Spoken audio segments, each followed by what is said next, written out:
Good morning students. Today we are going to discuss some question related to logical Venn diagram. So let us discuss first question. First question is, which of the following diagrams best represent the relation between earth, sea and sun? Okay तो इन question में आपको क्या दिखाना है, इसमें आपको ये depict करना है कि इन जो ये आपको 4 ऑप्शन दे रखे हैं वेन डायग्राम में से, इनमें से बेस्ट रिलेशनशिप कौन बताता है अर्थ में, सन में और सी में. Okay now let us start. देखिए अगर हम बात करें अर्थ की, सन की और सी की, तो देखिए सी जो है आपका वो कहाँ है, अर्थ में है. तो लेट अस सपोज सबसे पहले जो हम बनाते हैं आपका, ये बना लेते हैं हम अर्थ. ठीक है, तो ये आपका क्या डिपिक्ट कर रहा है, लेट इट बी अर्थ. अब अर्थ के अंदर आपका सी होता है. ठीक है, तो अर्थ के अंदर आपका सी होता है, तो हम सी को इसके अंदर बना लेते हैं. तो अर्थ के अंदर क्या है, आपका सी है, तो ये बन गया आपका सी. और तीसरा है आपका सन. तो देखिए सन आपके अर्थ के अंदर तो नहीं होता है, ये एक अलग से है आपका, ये बाहर होता है. तो यहाँ पर जो बाहर आपका बिलोंग करेगा ये क्या होगा, ये आपका सन होगा. तो ऐसा डायग्राम जो इस तरह का डायग्राम बन रहा है आपका, वो कौन सा ऑप्शन दिखा रहा है, वो आपका ऑप्शन बी दिखा रहा है. सो ये ऑप्शन बी इज करेक्ट. तो इस तरह से आप वेन डायग्राम के क्वेश्चंस को करते हैं कि क्या किया, सबसे पहले जो भी आपको गिवन होगा हमने ये देखना है कि उनके बीच में रिलेशन क्या है. जैसे यहाँ पर अर्थ है, तो ऑब्वियस सी बात है जो सी होगा वो अर्थ के अंदर होगा, और सन जो है वो आपका अर्थ के बाहर होता है. ठीक है, तो ऐसा कौन सा वेन डायग्राम है जो ऐसा रिलेशन रिप्रेजेंट कर रहा है, वो वेन डायग्राम आपका B है. So your option B is correct. Okay, now let us move to the next question. Now let us discuss question number 2.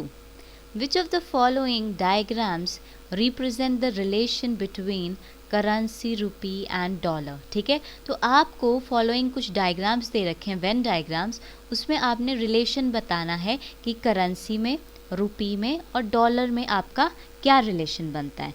तो अगर आप ध्यान से देखें कि अगर हम रुपी और डॉलर की बात करते हैं, वो इंटायरली डिफरेंट है एक दूसरे से. ठीक है, रुपी अलग है आपका और डॉलर अलग करेंसी है. ठीक है, बट ये दोनों हैं तो आपकी करेंसी का ही पार्ट है. ठीक है, तो इसीलिए बोथ जो हैं वो दोनों किस कैटेगरी के अंडर आएंगे, आपके करेंसी कैटेगरी के अंडर आएंगे. तो सबसे पहले वी विल ड्रॉ की करेंसी है.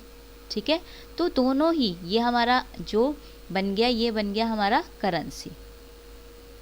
ओके, तो करेंसी के ही अंदर आपका क्या क्या आता है, करेंसी, रुपए भी आपका करेंसी होता है और डॉलर भी आपका करेंसी होता है. लेकिन ये रुपए और डॉलर आपस में रिलेटेड नहीं है, तो हम क्या कह सकते हैं, डॉलर आपका किधर आ जाएगा, डॉलर भी यहाँ आ जाएगा और आपका करेंसी भी यहाँ आ जाएगा, सॉरी रुपी भी यहाँ आ जाएगा. ठीक है, तो this is your dollar and this is rupee. तो इस तरह का आपका कोई वेन डायग्राम जो रिप्रेजेंट कर रहा है, वो ऑप्शन कौन सा है आपका, वो ऑप्शन है आपका B. So option B is correct. ठीक है, तो यहाँ पर ये डिपिक्ट किया जा रहा है कि आपका जो करेंसी है, यहाँ पर रुपी और डॉलर जो हैं वो इंटायरली डिफरेंट हैं ईच अदर से, but both come under the category of currency. दोनों ही अंडर किस कैटेगरी में आते हैं, करेंसी की कैटेगरी में आते हैं. So your option B is correct. Okay, now let us move to the next question. Now let us discuss the next question. Which one of the following diagrams represent the correct relationship among teachers, educated, employed? ठीक है, तो आपको relation बताना है किस किस के बीच में, टीचर्स के बीच में, एजुकेटेड के बीच में, एम्प्लॉयड के बीच में. और आपको जो वेन डायग्राम दिए हैं वो कुछ इस तरह से हैं. अगर हम ध्यान से देखें तो देखिए सारे के सारे टीचर जो होते हैं वो एजुकेटेड होते हैं. तो ऑब्वियस सी बात है, क्योंकि एजुकेटेड होंगे तभी वो टीचर्स बन सकते हैं. तो सबसे पहले वी विल ड्रॉ कि आपके सारे के सारे जो टीचर्स हैं वो एजुकेटेड हैं. तो इसको हम बना देते हैं educated. This is educated.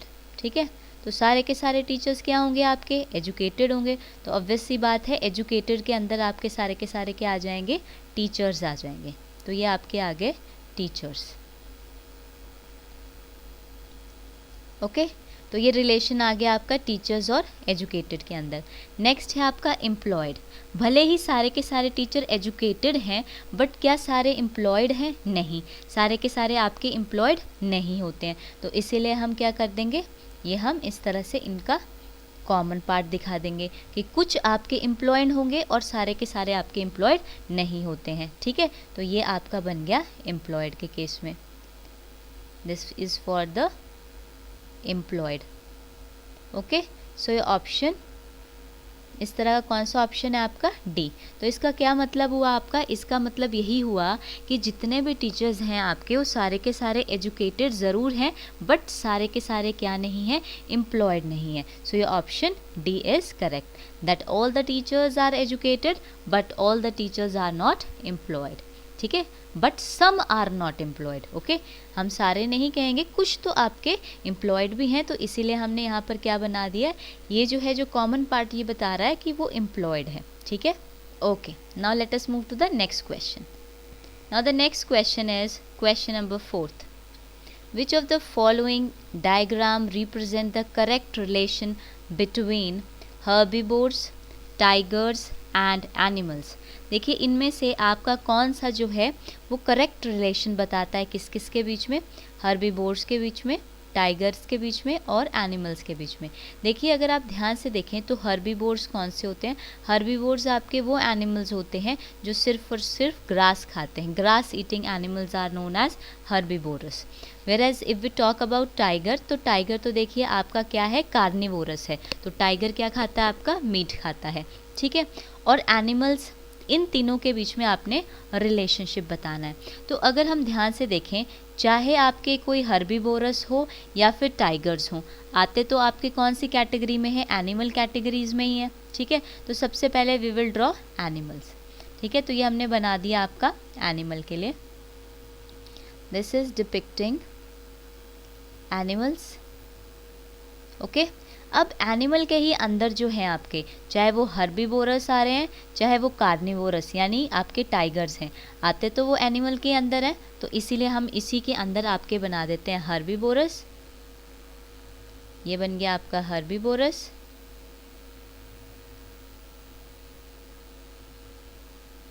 Okay. और इस तरह बना देते हैं हम आपका टाइगर, ओके। तो चाहे वो हर्बीवोरस हो चाहे वो आपके टाइगर्स हों, हैं तो वो आपके एनिमल ही, ठीक है। तो वो एनिमल की कैटेगरी के अंदर आएंगे। सो इसीलिए आपका ऑप्शन ए इज़ करेक्ट, ठीक है। तो यहाँ पर जो आपका ऑप्शन है वो ए करेक्ट है, ओके। सो इस तरह से क्वेश्चन आते हैं आपके लॉजिकल वेन डायग्राम में से, ओके। तो these were some important question which was asked in previous year question paper, okay. So that is all about for today. If you are having any doubt anywhere, leave the comment below and do like and subscribe our channel. Thank you so much.